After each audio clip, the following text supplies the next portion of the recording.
रागी जी, मैं आपसे पूछ रही हूँ क्योंकि भाटी जी के पास के लिए तो बहुत सारे सवाल हैं, क्योंकि आज दो लोग दहाड़ दिए हैं। समाजवादी पार्टी पर तो हमला यूपी विधानसभा से भी हुआ, भाटी जी वहां पर आऊंगी, लेकिन प्रोफेसर रागी जरा बताइए, वॉकआउट क्यों कर दिया? प्रधानमंत्री को तो सुनना था।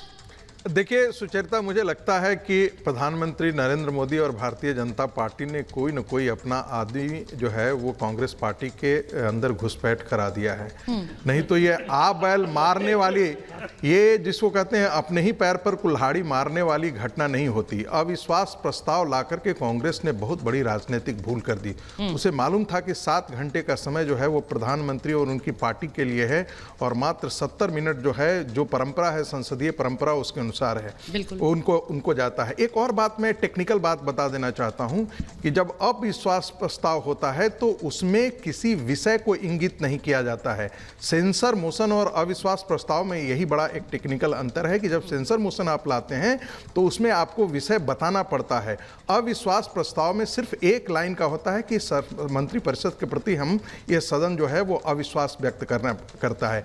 और मुझे लगता है कि इसका चुनाव कांग्रेस पार्टी ने किया वो बहुत बड़ी भूल थी, क्योंकि उसने भारतीय जनता पार्टी के हाथ में एक वैसा औजार दिया जिसका उसने भरपूर प्रयोग किया और प्रधानमंत्री जी ने पूरे विपक्ष को लगभग धो डाला। 2 कारणों से ऐसा कह रहा हूं। एक तो प्रधानमंत्री जी को अपनी उपलब्धियां गिनाने का एक बहुत बड़ा मौका मिला, संभवतः ऐसा मौका उनको कभी नहीं मिलता जो विपक्ष ने उनको मौका दिया। और दूसरी बात, कांग्रेस की सारी कलई उन्होंने खोल करके रख दी विपक्ष का। आप सोचिए कि 10 साल में मनमोहन सिंह जी 7 बार भी नॉर्थ ईस्ट नहीं गए थे। एक दूसरा प्रधानमंत्री है जो 35 बार सिर्फ आसाम की यात्रा की है। उनके हर मंत्री को हर सप्ताह जाने की एक हिदायत दी गई थी।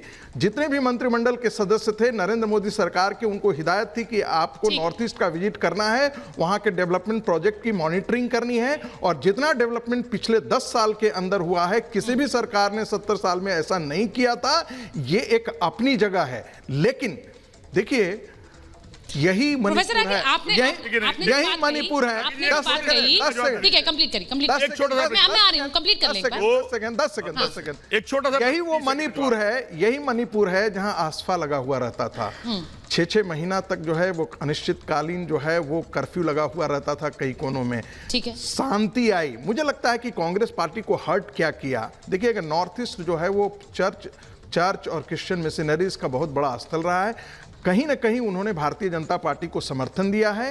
हिंदुओं और जो क्रिश्चियन माइनॉरिटी है उनके बीच में कैसे राहुल गांधी आज कह रहे हैं मणिपुर अब राज्य नहीं, मणिपुर 2 टुकड़ों में हो चुका है। तीस सेकंड, ठीक है, बोलिए। रागी जी ने बोला कि कुछ भाजपा के लोग कांग्रेस में आगे, बिल्कुल ठीक कह रहे रागी जी, मुझे भी लग रहा है। क्योंकि उसके अंदर वो ये भी कह रहे थे कि 2 घंटे 18 मिनट प्रधानमंत्री बोले और उनके मंत्री नेता पीछे सोए रहे। इतनी गंभीरता थी। और 2 कामयाब मंत्री राजनाथ सिंह और गडकरी, उनका कद छोटा कर दिया और उन्हें बोलने नहीं दिया। ये भी आप ही के भाजपा के कुछ सूत्र हमें बता रहे हैं, तो कहीं फूट आप में ना हो, इसे बचा लीजिएगा।